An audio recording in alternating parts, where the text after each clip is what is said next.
Hello and welcome again to Charles Kelly Money Tips. It's the 3rd of January and we've been told over the last week or so that markets are up, everything's looking good, the Trump-China trade war is coming to an end, and there's been growth forecasts of 3% growth around the world, house price growth in the UK, and then we wake up to hear the news that a top Iranian general has been killed under the orders of Donald Trump, apparently. That the Pentagon has, as they would say in America, taken him out. And Iran, of course, has promised retaliation. Now, there's been a war under the surface going on for many years, with Iran sponsoring terrorism around the world. And, we know that's been happening. But this is more of a direct attack on somebody, although it didn't happen in Iran. It was actually took place in Iraq. So what will happen now, I don't know. Will it lead to an escalation, maybe a war? And of course, these are the kind of things that can affect markets. And, things are moving along quite happily, and then suddenly there's a crisis here, or there's a war, or there's an explosion, and markets can go into a spin. And it can even cause long-term recessions. I mean, oil prices have jumped after the top Iranian general was killed, perhaps because they feel there's going to be a shortage. There's already sanctions on Iranian oil anyway.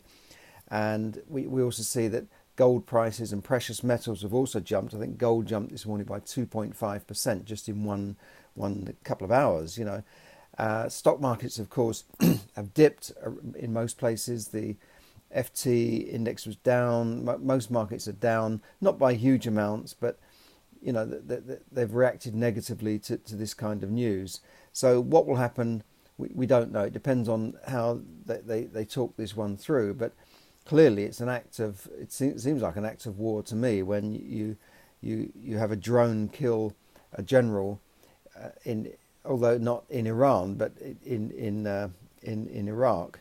So I don't know what's going on. But Iran have been doing bad things as well. They've been capturing ships. They've been even British ships, and kidnapping people. They've got people in prison. They've got a British woman in prison that's been held there for years under the supposedly for spying, which is just ridiculous.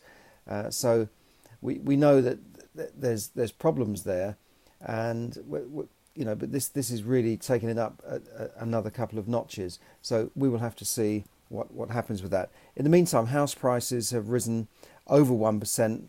For the first time in a year.